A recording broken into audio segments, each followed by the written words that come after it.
হচ্ছে বলুন তো?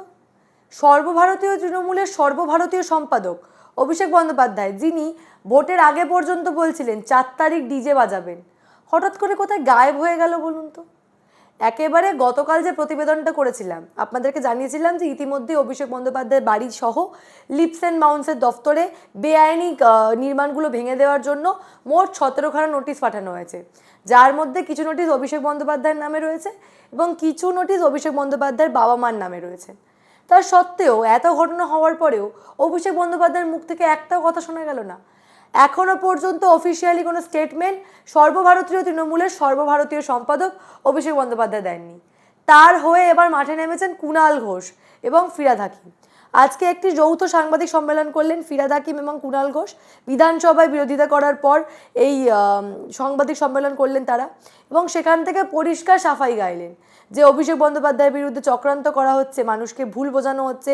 নোটিশ সম্পর্কে প্রশ্ন করাতেই যখন কুণাল ঘোষকে প্রশ্ন করা হলো যে বেআইনি নির্মাণের জন্য অভিষেক বন্দ্যোপাধ্যায়ের কাছে নোটিশ যাচ্ছে, কিছু বলুন, কুণাল ঘোষ পরিষ্কার বলতে শুরু করলেন যে এই বিষয় নিয়ে তারা কিছু জানেন না, তারা বলবেন না। এই বিষয় নিয়ে যাবতীয় দেখার বিষয় রয়েছে, আদতে কেন নোটিশ গেছে পুরসভার কোনো বিষয় নিয়ে তিনি বলবেন না। অন্যদিকে যখন ফিরহাদ হাকিমকে প্রশ্ন করা হলো যে আপনি তো মেয়র, আপনি বলুন এরকম একটা নোটিশ গেছে, সেই নিয়েও কিন্তু ফিরহাদ হাকিমও কিছু বলতে পারলেন না। আমি জানি আপনারা বলবেন যে সকাল সকাল কেন কুণাল ঘোষকে দেখাচ্ছে সানিয়া। প্রথম প্রশ্নই আপনারা এটা করবেন যে সকাল সকাল আর কোনো খবর পেলে না কুণাল ঘোষের খবর করছো। এই খবরটা করার একটাই কারণ, কতটা ভয় পেয়েছে তৃণমূল, কতটা ভয় পেয়েছেন অভিষেক বন্দ্যোপাধ্যায়, যে এত ঘটনা হওয়ার পরেও যেহেতু সত্যি সত্যি গোটা হরিশ চ্যাটার্জি স্ট্রিটকে হরিশ ব্যানার্জি স্ট্রিট করার জন্য তারা উঠে পড়ে লেগেছিলেন, যে পরিমাণ সেখানে বেআইনি নির্মাণ সত্যি সত্যি হয়েছে, সত্যি সত্যি অভিষেক বন্দ্যোপাধ্যায়ের কোনো কথা বলারই মুখ নেই, যার জন্য এই মুহূর্তে কুণাল ঘোষ এবং ফিরহাদ হাকিমকে সাংবাদিক সম্মেলন করে তার হয়ে সাফাই গাইতে হচ্ছে। যদি আপনারা সেই ঠিকানাগুলি ধরে চেক করে নেন, মনে হয় সেক্ষেত্রে সত্যটি উঠে আসে।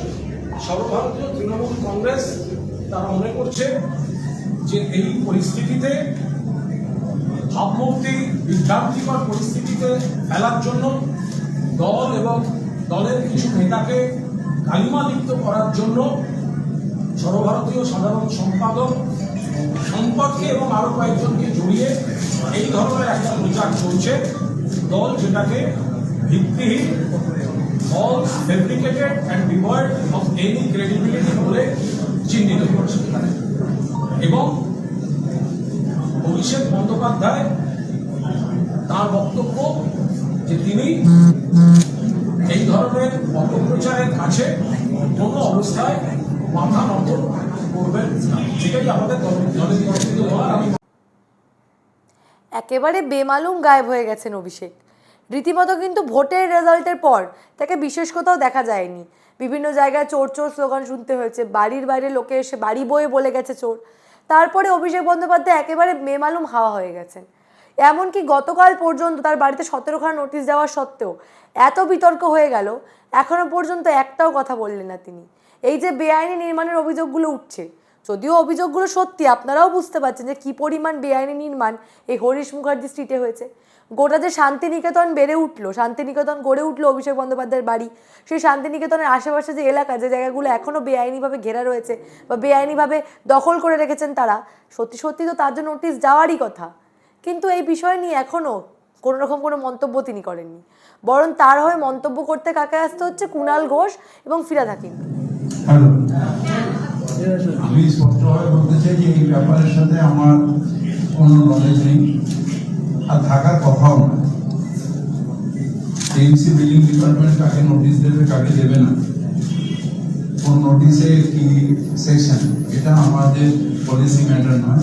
আর এটার সাথে আমার থাকা মানে আমার এখতিয়ারের মধ্যে নেই, আর আমি এই ব্যাপারে কোনো ওয়াকিবহল নেই। এই পুরো ঘটনাটাই আমার কোনো ওয়াকিবহল নেই বা আমার জানা নেই। এইটুকুই আমি কি করে বলবো? অভিষেক বন্দ্যোপাধ্যায় আপনাদের দলের সর্বভারতীয় সাধারণ, এটা তো বললো না আমি তাই বলছি, ওনার নামে এরকম নোটিশ চলে গেল, এটা কার থেকে আমি একটা কথা বলবো। এখানে মাননীয় মহানাগরিক তিনি একটা পার্ট, তার যেটুকু বলার সেটুকু বলতে পেরেছেন। আমি দলের মুখপাত্র হিসাবে আমার দলের যা যা অবস্থান এবং আমরা যেটা মনে করছি আমরা সেটা বলেছি। এবার কার কতগুলি আছে, সেখানে কোনো নোটিশ গেছে কি যায়নি, এগুলো আমাদের দুজনের কারোর পক্ষে জানা সম্ভব নয়। সত্যি করে একটা কথা বলুন তো, কুণাল ঘোষকে এতটা ঘাবড়াতে আপনারা কখনো দেখেছেন? কুণাল ঘোষকে নিয়ে আপনারা বিভিন্ন বিরোধিতা করতে পারেন, সারদা কাণ্ডের আসামি বলতে পারেন, একাধিক মন্তব্য করতে পারেন, কিন্তু তিনি যে একেবারে যুক্তি দিয়ে যে কোনো পরিস্থিতিতে দলের হয়ে বিভিন্নভাবে দলকে রক্ষা করা এবং দলের হয়ে বক্তব্য দেওয়াতে যে তিনি একেবারেই পারদর্শী তা নিয়ে কোনো সন্দেহ নেই। সেই কুণাল ঘোষও বর্তমানে কথা বলার আগে দুবার ভাবছে। এটাই কিন্তু প্রমাণ যে বিজেপি সরকার আসায়, নতুন সরকার আসায় সত্যি সত্যি তৃণমূল কংগ্রেস ভয় পেতে শুরু করেছে এবং একের পর এক যে অ্যাকশন নেওয়া হচ্ছে সমস্ত বেআইনি কাজের জন্য, তারা যে ধরা পড়ে যাচ্ছে সেই বিষয়টা কুণাল ঘোষও বুঝতে পারছেন, যার জন্য কথা বলার আগে দুবার ভাবছেন। বিশ্বাস করুন, আমি সত্যি সত্যি এই প্রতিবেদনটা করতাম না, কিন্তু কুণাল ঘোষের বক্তব্য শোনার পর, এই সাংবাদিক সম্মেলন শোনার পর আমার সত্যি মনে হলো যে আপনাদেরকেও একবার শোনাই। কুণাল ঘোষের কথা বলার ধরন, কথা বলার স্বর বলে দিচ্ছে যে সত্যি সত্যি তৃণমূল ভয় পেয়েছে।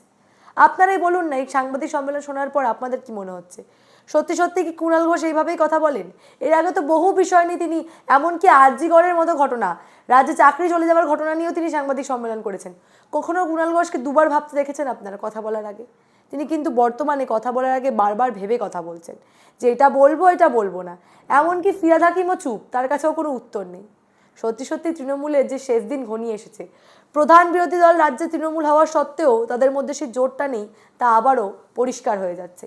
এবং সত্যি সত্যি পশ্চিমবঙ্গের মানুষ যে তৃণমূলকে ধুয়ে মুছে পরিষ্কার করে দিয়েছে এই রাজ্য থেকে, তা সত্যিই প্রমাণিত। এই বিষয় নিয়ে আপনারা কি ভাবছেন? আপনাদের মূল্যবান এবং গুরুত্বপূর্ণ মতামত অবশ্যই আমাকে জানাবেন দ্য নিউজ বাংলার কমেন্ট সেকশনে এবং দেখতে থাকুন দ্য নিউজ বাংলা।